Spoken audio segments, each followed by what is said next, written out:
It's Monday, October 7th. I'm Adam Walsh, and this is The Signal. It is our annual hunting show, folks. Big game, small game, safety tips, and stories of time out on the land. I've got some great guests here, and the lines are open.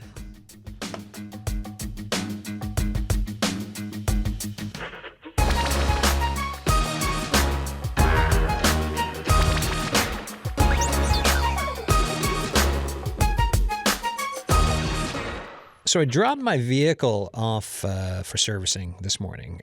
You got to do that a couple times a year, right?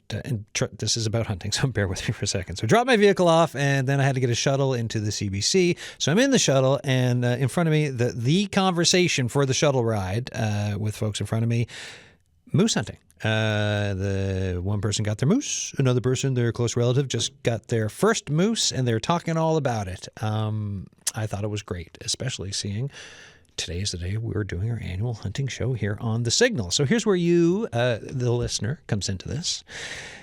Are you hunting this season? Have you been out yet? Are you heading out? Or are you someone who out there who's always been kind of hunting curious and you're just thinking, hey, what would it take to get involved? I've always wondered about doing it. Or do you have a hunting story, right, of perhaps one that got away or something that's not overly exaggerated of your accomplishments when you're within the realm of truth? Give us a call, 709-722-7111, 1-800-563-8255, 709-327-8206 for texts, The Signal at cbc.ca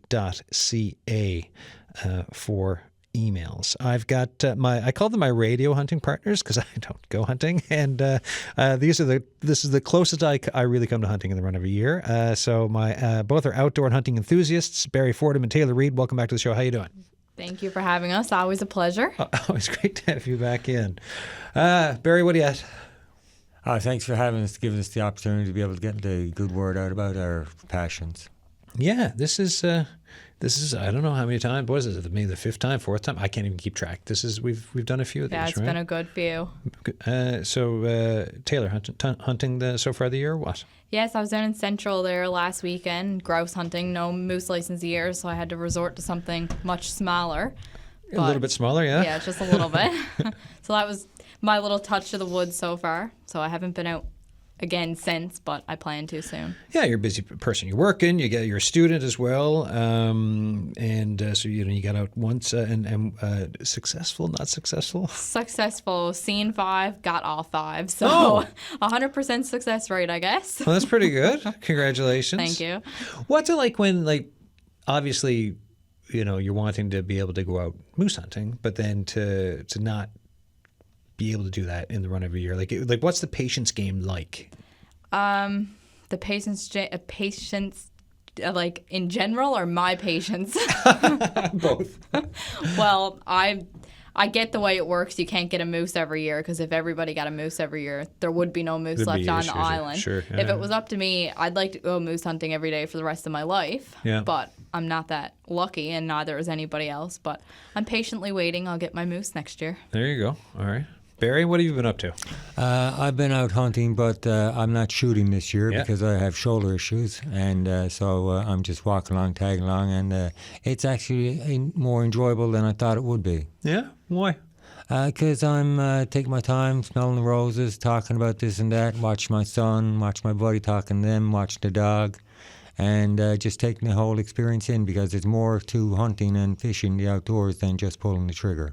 Yeah, right. There's a whole people experience, it's the folks you're with, and there's that, which is such a strong part of the culture of your communities around Newfoundland and Labrador, being out there on the land with folks that either your buddies, your friends, your family, folks you care about, sometimes folks you just recently met, but it's all there, right? Absolutely. It's about the camaraderie, the total hunting experience, and you indicated about telling the truth. And that we as hunters, especially us guides, are famous for sitting around the campfire in the evening times trying to tell a bigger lie than the other person. All in good fun, of course. Yeah, it's I know from my family and stuff, there's folks heavily involved in the outdoors, so years of hearing stories of just some folks who are good at hunting, others who perhaps need, let's just say we're glad that GPS is around now compared to back then. So as we're jumping into folks, so if you're listening to us, it's The Signal. It's our annual hunting show. We're going to be cross-province, right? So we've got a call to Labrador we're going to be making later. We got a call to Clarenville, and also we'd like it if you get in touch with us as you're listening. 709-722-7111, 1-800-563-8255. Are you hunting? Have you hunted? Hunting curious? Got a story to tell us? Got questions, right, for us here in the studio? Get in touch. Text line 709-327-8206. Emails thesignal@cbc.ca. So you're getting ready to go hunting. So Taylor, what for your hunting trip, the one you did so far this year, what do you got to do to get ready to go? Get some time off work. Yeah, right. So step one, ask your boss for time off of work. Right? Check. No, just making sure you have all the proper gear, you know where you're going, the equipment you need to take. You're letting somebody know who's not with you where you're going and when you're expecting to be back, because, you know, things happen that you don't plan for.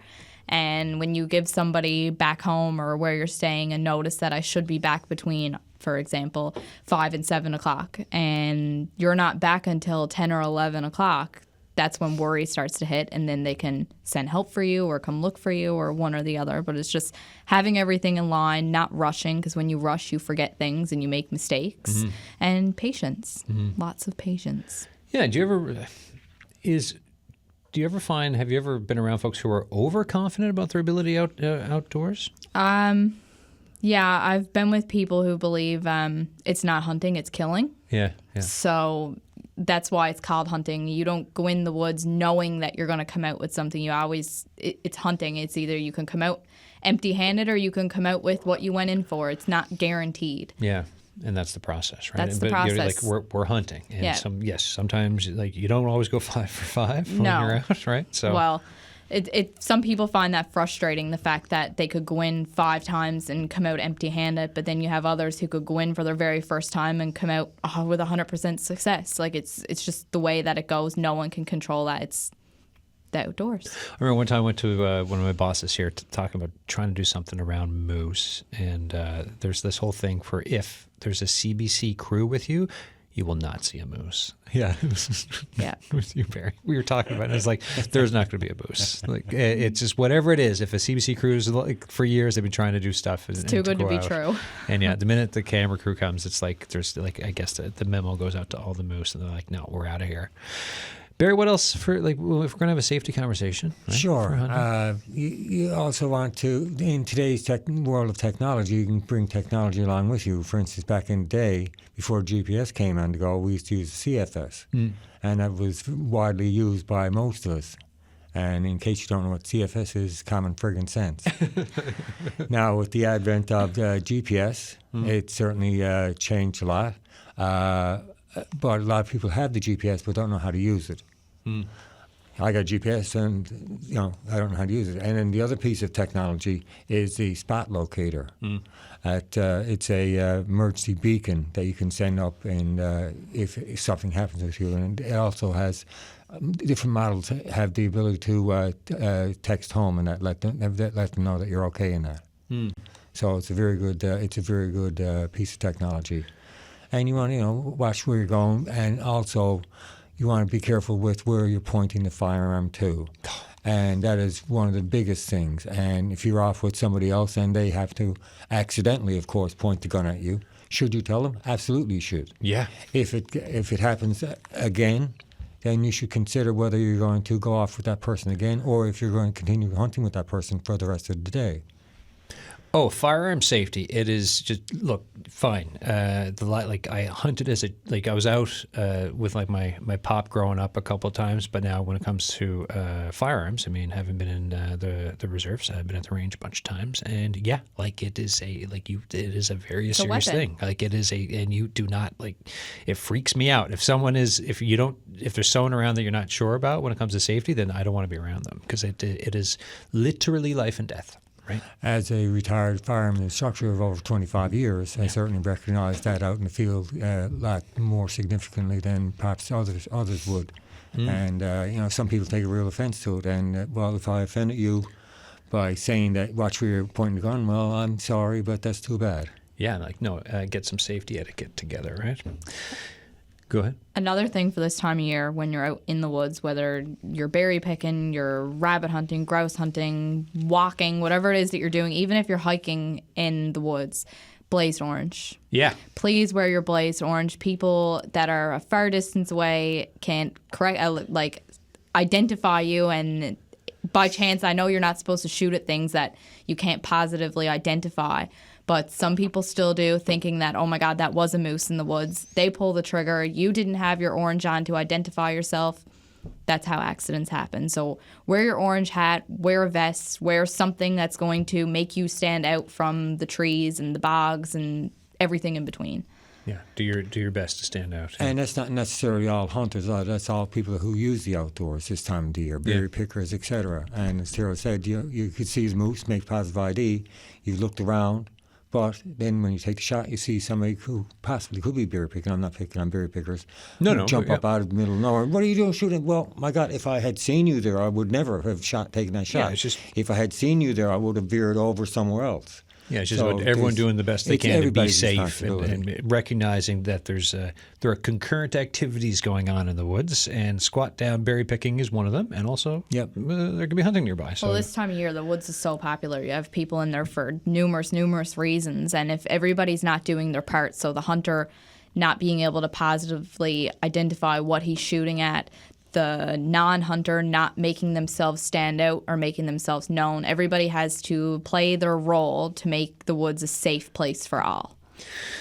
You're listening to The Signal. I'm Adam Walsh. It is our annual hunting show here, and the lines are open. We're going to go to Labrador now just shortly, but both my guests here, Barry Fordham and Taylor Reid, outdoor and hunting enthusiasts around. They're my hunting partners here on The Signal for the last few years, in Radioland, I should say. 709-722-7111, 1-800-563-8255. If you want to share your hunting experiences or thoughts around this season, or if you've got hunting questions, get in touch with us. You can also email us, thesignal@cbc.ca, or text us, 709-327-8206. Hollis Yetman is on the line with the Labrador Hunting and Fishing Association. Hollis is the vice president. How you doing?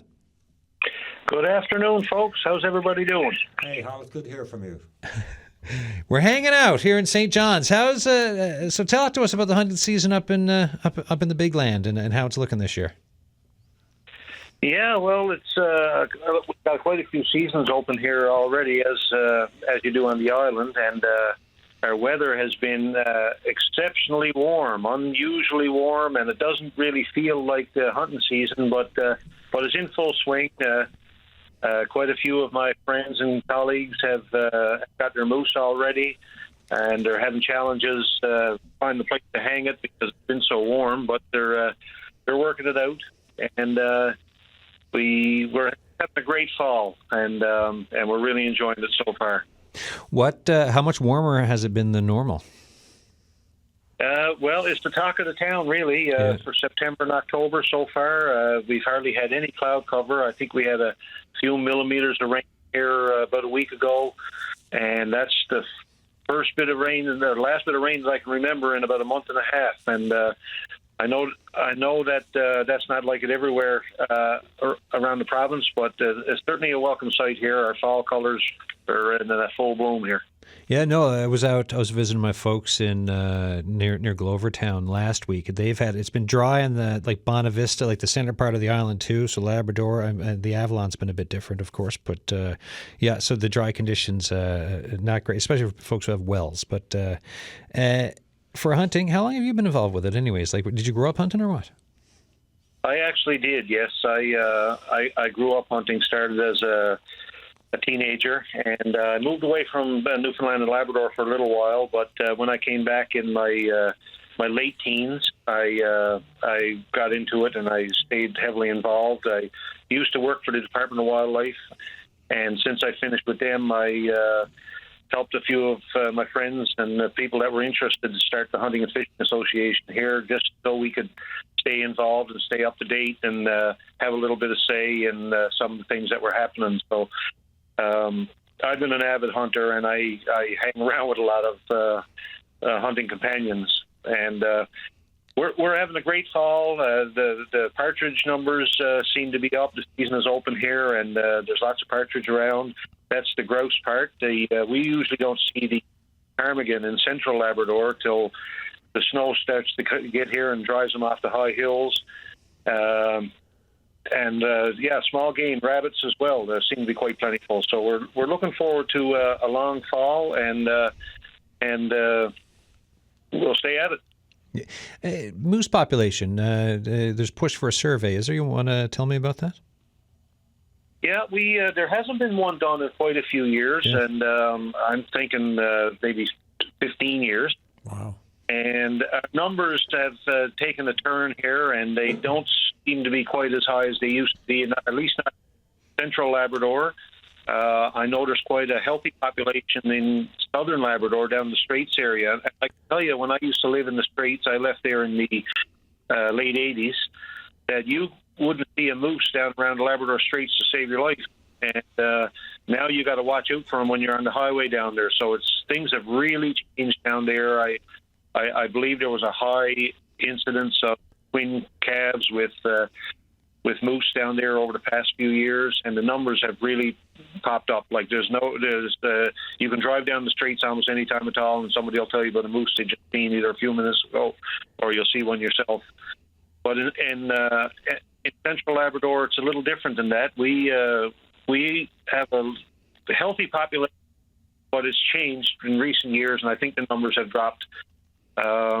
Unlike the island, where you have moose quota of over 27,000 licenses, in Labrador, as large as the area is, the licenses issued, there's only 370 licenses issued, so there's quite a significant difference. And you would think, but for the size of this land, that we would have a density similar to the island.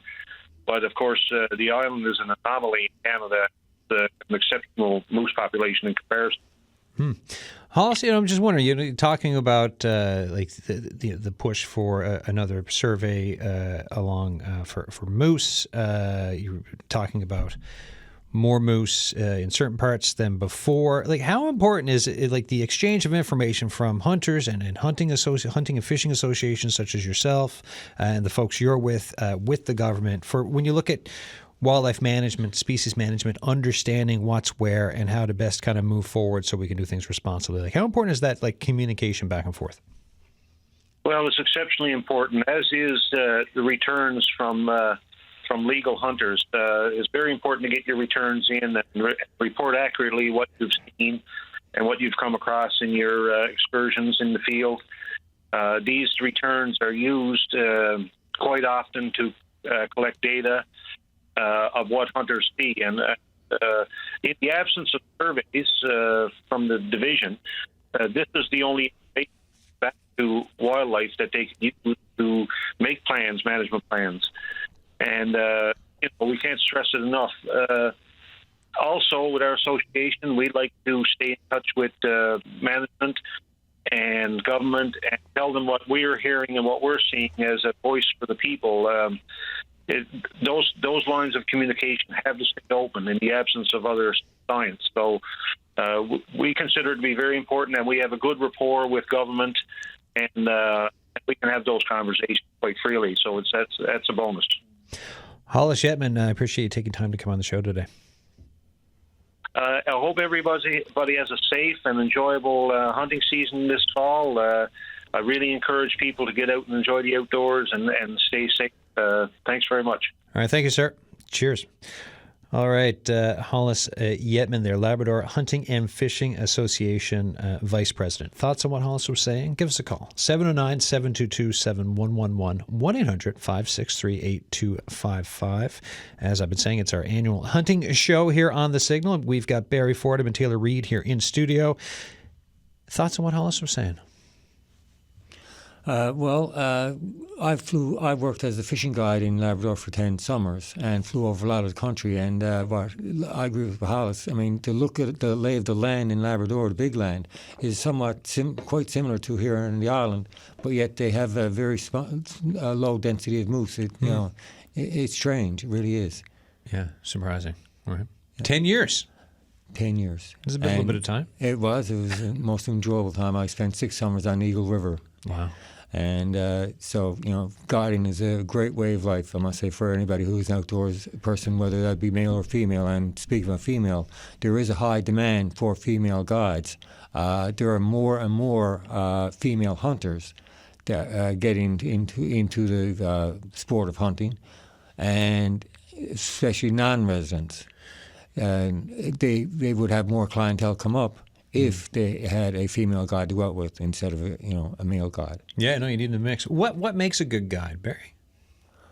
I mean, you got to know what you're at. You got to know what you're at. Yes, how to drive a boat, this, that, and everything else. But I always said that if you make them feel safe, secure, and successful, and have a laugh along the way, you'll develop a lifelong friendship with them. Yeah, most of them. Yeah, there's some people skills you got to build up, eh?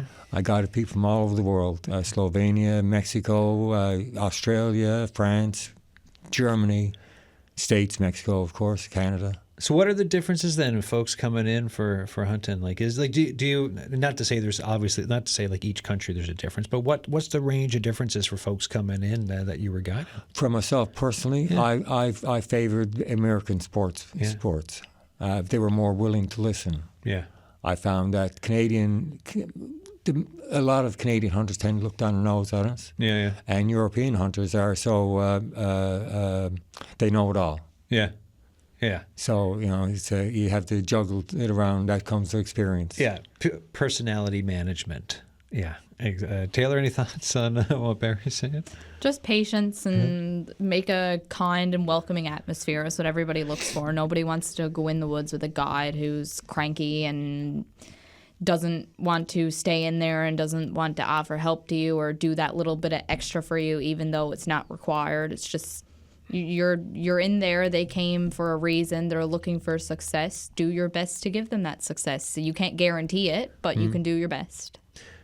How much does it to build up the knowledge, right? To go into the woods, to know a place so well, to be a guide. Like, how much work does that take? Years. Years. You're more successful if you grow up hunting as a kid. Yeah. Yeah. Whereas somebody just turns 18 or whatever, nothing against them, but turns 18, they're just starting off hunting then. It's kind of difficult to get a job at guiding. I spent 19 seasons here on the island in Labrador, and the FAQ I used to get from most American sports, first morning, how long am I guiding? And I used to look at them and say, what time is it now? And that would give them a look of terror on their face. So how many folks have you guided then over the years? Oh, my God. I don't know. Don't make yourself sound old. A lot. A lot. Right? A lot. So, yeah. Dozens and dozens, right? Wow. All right, folks, this is The Signal. I'm Adam Walsh. It's our annual hunting show. Do you got a hunting story? Have you been out hunting this year? Did you get your moose yet? Give us a call, 709-722-7111, 1-800-563-8255. Emails, thesignal@cbc.ca. You can text us, 709-327-8255. 206. So we were already checking in with Labrador. We'll be checking in with Clarenville now shortly. We've got another call to make on to talk about some bow hunting, which I'm super excited to do because we haven't done that on a hunting show here before from my memory. Taylor, so you're studying in school. You got a bit of schooling left to do. Remind us, because we've talked about this the last couple of years, right? But what do you want to do when you're done school? Like, what's the career ambition here? The plan is to be a wildlife officer. And how long? You've been going out since how old? Before I could walk. Before you could walk. So it's a little bit of time out and around. Yeah, everything. just a little bit. What's it like? Because you're getting awfully close, right? Yeah. What's to actually have like an end in sight to like a step towards your career that you've been thinking about for a long time? What's that like to be kind of on the precipice of this thing?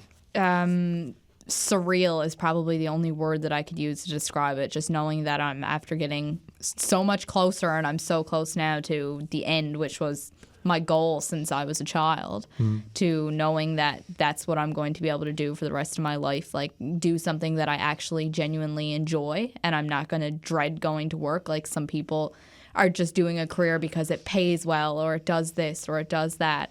I didn't look into the pay for this career because truthfully, you could probably pay me nothing and I'd still do it. Yeah. But I'm just genuinely excited to like see the end in sight. So as you've been going through this, how has has anything for how you look at hunting, fishing, being out on the land, like has anything changed with your view from when you were growing up and as you got into hunting and fishing yourself, but like with this new career type of a thought and some of the learning around it, has anything kind of changed with that? I'm after learning so much more than what I had known, like obviously since I was younger. Like each year I learn more, and especially with the job that I'm in now, I'm learning more, and I'm talking to people who are coming in and hearing things from their perspectives and how they feel on certain issues and topics. And it really opens your mind, well, it opened my mind to things that I hadn't thought of, like in a certain way, or haven't thought about that perspective or that side of it. Like there's so many things that you don't think of until you actually sit down and get into a conversation with somebody to think, oh, you have a different opinion on this than what I do. And then So what are some of these, like, not, we don't have to drill too far down into it, but like what's an example of some different types of conversations you've been having with folks? Probably the biggest one right now has to do with the small game license and the partridge license. So they're separate now, and they have been, I think this is the third or fourth year now that they've been separate. The reason for that is on the small game license, there's a little section on it where you're supposed to fill out when you went out hunting, what you seen, how many you got, this, that, and the other thing, and people aren't sending that back in. So they're not getting any feedback back on what people are seeing, how often they're going out.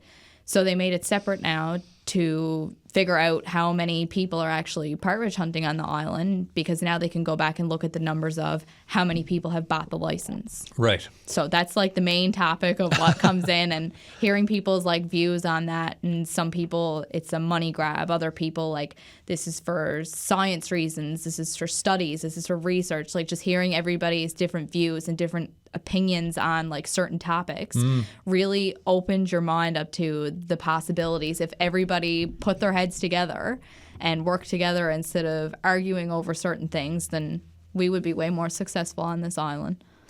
Yeah, actually listening to people and having a conversation, you can you can go places with You that. can. Right? Not everything has to be an argument. It's sitting down and listening to each other's opinions. Like, you're allowed to disagree and still be friends. You're allowed to disagree and still have a conversation. Not everybody in this world is going to think the same things over certain topics, and that's because everybody is different. Pretty radical stuff coming from you there. Yeah. Imagine. Let's go to the phone lines. We got Frank on the line calling from Middle Cove. How you doing? I'm fine, sir. How are you? Good, boy. Good. Thoughts or comments for today for our hunting show? I haven't got too much to say, sir, other than I'm very, very proud of Barry. He's doing a lot of great work behind the scenes, and no one knows the hard work he does. I'm very proud of him. I know him all my life. He's a good fella. And God love you, Barry. Keep up the good work. Thank you, sir. Thank you, Frank. Bye-bye. Bye. Frank calling from Middle Cove there. Yes, you and to be on that topic, remind folks of some of the work you've been at in recent years, because it is an awful lot of work. Like you put in a lot. Yes, I've been lobbying government since 2012 officially, and we got. I believe that us and our group and other groups as individuals were responsible for getting the government to increase the aerial surveys for moose, bringing back the jawbone knowledge study, bringing back the coyote submission carcass. I introduced the Clear Your Gear program for monofilament line. I think I was highly influential in getting the hunting age reduced, which we're in the 8th year, 8 years. And all the naysayers are saying, oh my God, everybody's going to be shot and everything else. And I'm not trying to jinx anything, but my God, it's a perfect record. And these kids are outdoor kids that have been growing up with mom and or dad the whole time. Some of them aren't, but majority are, just like Taylor and myself. But. Yeah, exactly. Right. They're not sending them out all Lord of the Flies style into the woods here, right? There's rules and stuff in place. What is the age? Remind me for yes, youth hunting. We used to have the highest age in North America for 16 for small game, 18 for big game, and now it's been reduced to 12 for small game with adult supervision and 16 for big game with adult supervision. And you look on the Facebook posts and you see these moose harvests, and they say, this is my first moose hunt, And you look at them, and they are youth. And the look on their face, it's unbelievable. It's incredible. It gives me great pleasure. But the thing I'm most proud of, though, Adam, is that I can claim responsibility on my own, is I developed Sharing the Harvest Day now. And that's the program where hunters can donate moose and caribou meat to food banks. And as well, now we've expanded that to country food and all different types of country food that I don't collect and buy and donate to food banks here and around St. John's. I think people can read between the lines for some of your, like perhaps the life outlook and the values you have through the work you've done, but tell me a little more about that. So either from the advocacy work on the hunting side, right? So moving that hunting age down and what you just described for young people out, first moose hunt 12 years old, to sharing the harvest so that if folks go to a food bank, they can get country food, they can get ground moose, right? Like this is all, like there's a thought process here. Tell us more about that. Well, it's not only me. I mean, it's other people. Sure, it's other people too. And I'm always careful not to try to take credit because I get blasted out the air for that. and I don't take credit for it either. But I did have implementation in it. And you and others are part of it's a concerted push in a certain area of getting more people involved with its connection to the land, earlier hunting, and then also giving back. So, but why? We as hunters always had a history of sharing the harvest. Anglers like codfish and that, and it's a program. The Sharing the Harvest program was in the back of my mind since 2008, and I was aware of it before that as well. And when I got involved with the conservation group at the time, we were called Newfoundland Federation of Hunters and Anglers. I had three main objectives. One was to reduce the hunting age. The other was sharing the harvest, and the other one was to do something, try to implement or make improvements to the food fishery, which I believe that I have also done. So just trying to go through the channels and involve the media, and the media has been very, very good to me. But I got to say, in order for the media to be very good to you, you've got to be relevant. You've got to have something that's of interest to the general public, and you can't be bashing government. You can't be bashing, you can disagree with the government and this and that, which I've had many, many times, but it's for the good. It'd be different if we were going to the minister saying we want more licenses, but we're going saying we want less licenses until studies are done to see what's out there and set the licenses in accordance with that, so that it's a sustainable hunt, not only for us but for our kids and their kids to come. Yeah, data-driven decisions, right? So that's my biggest outlook, is make sure that there's something around left for my son and his eventual kids. Taylor? I will say, Barry, you deserve way more recognition than what you're taking. The amount of work that you're after putting into this and the amount that you're after doing for the people of these provinces, and especially me. We go back years now. You taught me my firearms course. You were the one who put me on the radio and set me up with all these gigs, and you deserve way more than what you're crediting yourself to. You were an amazing, amazing man. Yes, and congrats to all your work, sir. When did you do the firearms course with? Oh my God, that was years and years ago. I think I was 15, maybe 14 or 15, one or the other. How old are you now? 20. Okay. So getting up there. Yeah, my back's starting to hurt, my knees hurt. No, it's been a couple years. I knew I wanted to do it early to have it done, and I just recently did my handgun course there a couple months ago too, but I did that through school. What type of handgun? Restricted, yeah. Oh, okay. I get them mixed up, the unrestricted and the restricted. But cool. Yeah. Interesting. Let's go to the phones. Folks, it's so we got some. We'll go in 2 seconds. I'll just put the numbers out first. It's our annual hunting show. If you've got a hunting story, if you want to talk about being out there on the land, did you get your moose yet? Are you going to this year? Or are you someone who's been thinking about it for years, but really just haven't pulled the old trigger on the process, part of the pun? Get in touch with us. We'd like to hear from you. 709-722-7111. 1-800-563-8255. Emails, thesignal@cbc.ca. Text us, 709-327-8206. John Gullidge is on the line. How you doing, John?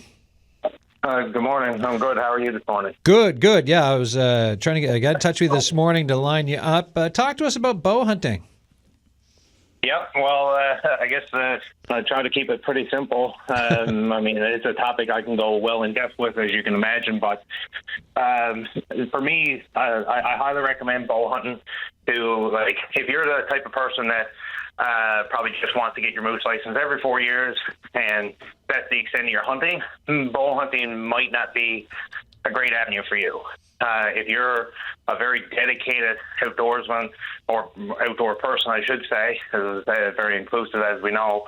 But if you're someone that looks for every possible opportunity to get in the woods and have the most of your outdoor experience, bow hunting is probably the next great leap for you in your hunting endeavors. It's something that can be enjoyed by young and old. Like, you're never too old to get into it.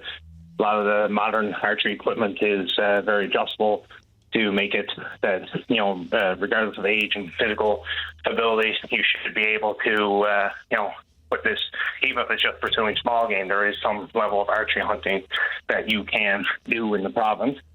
And when I said about getting the most out of your experiences, I always tell people it's funny that one of the things I've come to learn about archery is the enjoyment of failure. And the struggle that you have with bow hunting, because it's not as easy as getting something with a firearm. That's just the nature of it. If you go out and pursue a small game or big game with a bow, you're more likely to have a lot of close encounters before you have that moment where you actually harvest an animal. But it's those moments of failure that make it a lot more exciting. For example, I'll use moose hunting as an example. If you're a half decent shot, I mean, there's no trouble moose is well within 200 yards. You can harvest that animal in a shot, and it could be that first encounter you've ever had, and you're going home with your animal. And that's great in a I'll say a price per pound situation. But I've come to learn that, as I got into bow hunting the first year that we went after my dad's moose when he was going after moose, we called in about 12 bulls before we actually harvested one with his bow. So in those 12 hunts, it's a bit frustrating to get so close and not be successful. But in doing so, we created a lot of really memorable hunts that were like, we got so close and we called it bulls, and we seen bulls mating and all these other experiences that you never would have had if you had hunted with a firearm. That, it adds like a lot more to the experience than we ever would have thought. So, and it's the same thing with small game that, you come across a couple grouse when you've got a shotgun, and, there's a pretty good chance you're going home with a couple of them. But and not that they're not trophies in their own, but when you get one bow or one grouse, out of 10 that you've encountered with a bow, it makes that grouse feel like a trophy animal, right? So it's something about the experience that comes along with the bow hunting that kind of makes up for its lack of effectiveness in terms of, you got to get close, you got to be good at what you're doing, and and sometimes it just comes down to needing a little bit of luck on your side as well, right? But it's those type of moments that make the overall experience, like, it's totally changed my experience as a hunter ever since I got into it. How long have you been at bow hunting for, anyways? I've been at it since my early 20s. A buddy of mine up in Alberta put his bow in my hands. I had a couple shots, and I was immediately hooked. And there's actually, without giving you all the details, there is a rate. I've got an article in the Newfoundland Sportsman about this now on my Arrow Addiction blog at arrowaddiction.ca called From Skeptic to Believer. And it kind of it's a chronicling of how I got into bow hunting and breaking down my dad's apprehension to getting into bow hunting himself, where he actually beats me to what's known as the Newfoundland Slam, which is taking a moose, a bear, and a caribou with archery equipment. He actually beat me to it, despite his apprehension of not even wanting to try a bow until he seen me harvest a couple animals. Well done. Yeah. What was your dad's apprehension? I think it was just like, and again, this is all highlighted in greater detail in the article, but I think he thought it would just be, it was going to result in a lot of animals being crippled, and it wouldn't be as an effective tool for a clean harvest. Like, he always thought of his experience with rifles is drop them, they or shoot and they drop in their tracks kind of thing. And he was thinking he actually, a quote to him one day was, he said, well, we'll shoot a moose in Clareville and we'll pick them up in Goobies. Thinking that it was always going to be a long trek, but we've come to learn that archery equipment can put an animal down very humanely, very ethically within, a couple seconds after a well-placed shot, right? But I will, caution people that, bow hunting is not something you can rush. If you're thinking this is something you want to get into, you need to get into it well in advance of going after big game. Like, you can't just I talk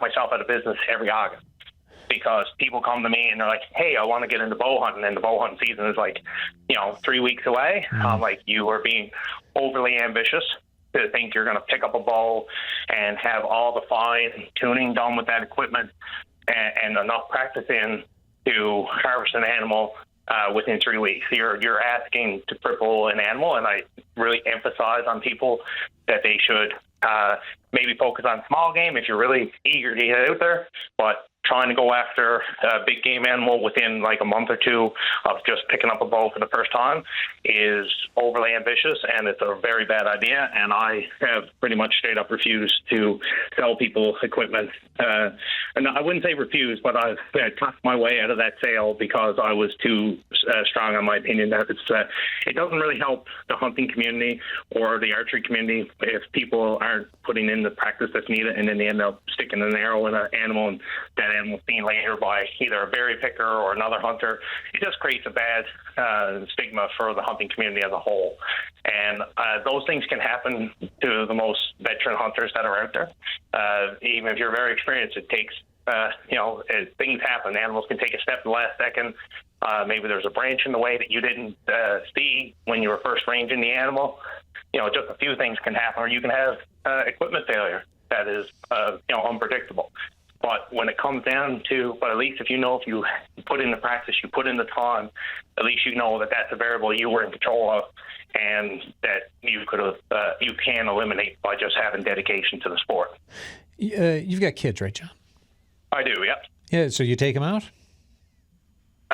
Do I take them, you mean? Yeah, I take them out for hunting and out on the land. Oh, yeah. I'd say there's a lot of people that would pay good money to be on the adventures that those two young children have been on in their lives. I mean, they're only 4 and 6 years old, and the two of them have been on multiple deep country archery hunts.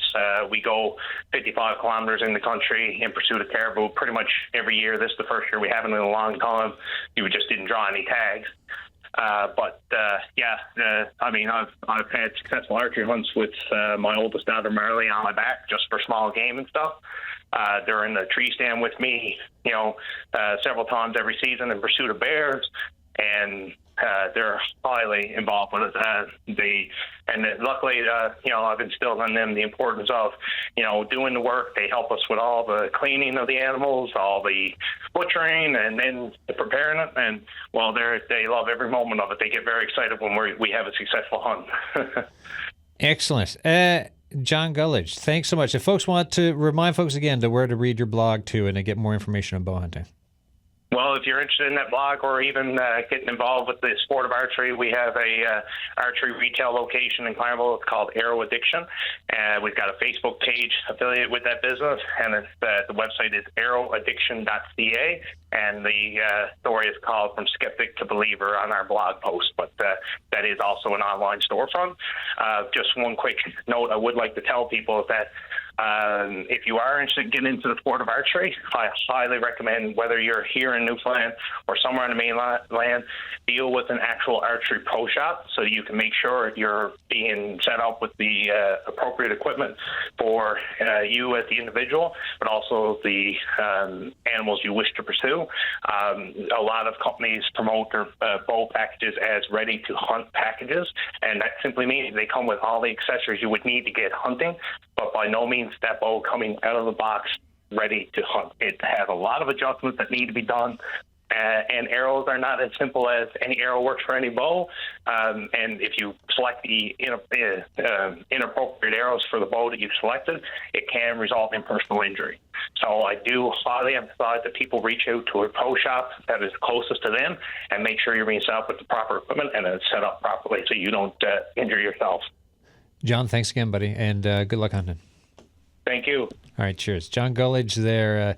Taylor Barry, any thoughts on what John was saying? Yeah, I'd just like to expand on the bow hunting there, Yeah. and I did do a fair bit of it when I was guiding, and one bow hunter I guided said that you might see 10 animals before you get an opportunity, Yeah, but it might take 10 opportunities before you get one animal. yeah. So it's a very patient thing, and we also had the crossbows legalized as well, and crossbows seem to be for a lot of people a natural progression as after you age or you have difficulty with your shoulders that you can't pull the bow back. Crossbows is the next thing for that. We have just under 10 minutes left. If you want to join the discussion, 709-722-7111, 1-800-563-8255. You can also email us, thesignal@cbc.ca. We got a couple of notes in to the email. Here's one, and I don't know if either of you can answer this. Let me see. This is from someone in St. John's. Hi, I've heard that moose populations are growing out of control in Newfoundland, and I wonder why we don't expand the moose hunt by increasing the number of hunters who can get moose tags each year. I don't know about this. I don't know if either of you have heard of it. I'm not, for me, I don't know. I will say that person is out of touch. Yeah, okay. There is some areas on the island portion of the province that are doing well with moose. A lot of the areas are doing so-so. There are a lot of areas, though, that are not doing very good. And for that, point out the Avalon Peninsula, and I will pick out Bonavista Peninsula. They just did an aerial survey, and they came up on Bonavista Peninsula with approximately over 4,000 animals for the Bonavista Peninsula, Area 29. Yet they have 1,200 licenses out. Okay. The island is too large and varies in numbers of the amount of species and whatnot to say the island of Newfoundland is overpopulated with moose, or the island of Newfoundland, the population is down on moose, because in each area of the island, the population varies so drastically that that's too broad of a statement to make, in my opinion. Right. Excellent. Well, this is why, right? We get these emails in because we get two experts in like yourselves who are out, who know more about it, and then you can help get that information out. Because, these then would be conversations that can be happening in and around the province, so it's good for people to have the right info. I can see where people do come about it, because it seems like so far this year there's been an increase in moose accidents on our highway, which could give people the impression that there's more accidents, which means there's more moose. It's not always the case. Freak accidents happen. You have to go in and actually read the fine lines, look at these surveys and studies that they're doing to get an accurate answer for the moose population is overrun on the island. Carl's on the line from St. John's. How you doing? Very well. I went hunting with my father at probably 5 to 6 years old, duck hunting, and shot my first duck, I think, when I was 15, and got my first deer that year, too. This was down in the south, but anything getting out in the woods and nature for a walk, and I mean, even I've walked 30 miles a day and shot 4 partridge. But just to get out and be out there and enjoy the country is well worth anything that you can do in town with your thumbs or fingers. It just, I'm getting a bit too old to lug a moose quarter around, but I think anything we can do to get the youngsters, children, anybody involved in the outdoors and hunting or fishing is totally worthwhile and save an awful lot of people off George Street. Look, being out and connecting to nature, understanding what is out there, how things are changing. We're in a time of climate change. We're in a time of talking about the need for better and stronger communities and lots of stuff in between. And for ranges of different types of activities, Carl, it's all there. I just don't think that we would have all of these gun situations, particularly in the U.S., but even here, if people knew what damage a firearm does. Yeah. It just, I think the sooner you can get everybody out hunting and doing something, it'd save an awful lot of people. Carl, I appreciate your call. Cheers. Yep. Thanks. Carl, they're calling from St. John's. And look, to have an understanding of the responsibility around a weapon is an important thing. I've got this email in from Mike here. So it says, here's the subject: season start is much too warm. So this tracks with what we were just hearing earlier in the show from Labrador, right? I'm a longtime hunter, and we almost lost a moose in 2020, the opening week in September. By the time we got it out, it was over 20 degrees by noon. We scrambled to get it out, skin it, and deliver it to cold storage at our butcher with 5 minutes to spare, and he was closing. It is my opinion that the season should be moved at least 1 month forward to October and into January, so the season is still the same length as it is now. Many hunters I know agree. I've been hunting for about 45 years. Thanks. P.S. Oh, as a note, Mike, I will read the phone numbers more slowly from here on out. Sorry about that. Cheers. I think he would have called. Thoughts? I do agree to that to a sense, but also you as a person, you're in control when you choose to go hunting. You can look at the weather and the upcoming temperatures and the winds, and you can decide whether you want to go hunting on a day that there's a possibility of it being 20 degrees or a possibility of it being 5 degrees or 4 degrees. I feel different types of ways, and I do agree that like some years in September it's really warm. Other years in September, it's really cold. I know 2 of my moose I'm after killing, I've killed them in September, and I've just chosen not to go on days that I know it's going to be super hot, and I'm going to be rushing myself and making mistakes because I'm rushing. You look at the weather, pick a nice chilly day, then you're not rushing. You have no worries about cooking your animal when you get it down because it's too hot. Yeah. I think you need to plan for it, like I said. Look at the weather, Barry. I think the season's always been open the same date, early September, for the rest of the island. It's only been Bonavista and the Avalon Peninsula and Bjorn Peninsula, I believe, that got changed to revert back to early September. And reason for that was they want uniform opening day dates and closing dates. I will say that in the States, even in southern states, people are hunting now in early fall. Okay. So, you just, like Taylor said, pick and choose the time you're going to go. And as well, very importantly, not go in the country too far if you're suspecting it's going to be warm later on.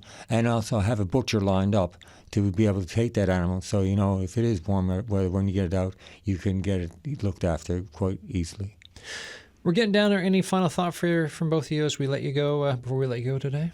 Just everybody make smart decisions, plan ahead, don't rush, wear your blazed orange, be careful with your firearm, ensure if you're going small game hunting, you have your license on you, migratory birds, you have your bird's license on you, moose hunting, you have your tags, all. Make sure you're doing everything legally, safe, have fun, connect with family, friends, and I hope everybody has a successful hunting season. Excellent. What can I say? Well done, Taylor. All right, thank you both for this again today, folks. That is it for our hunting show. And I was thinking, do we get time to, Nate? Can we go to that song? Let's instead of doing the old let's end with an appropriate song for not the theme. Let's go with it's a gardening day tomorrow, folks. And here's just a taste of a song that you all know. Like to go hunting,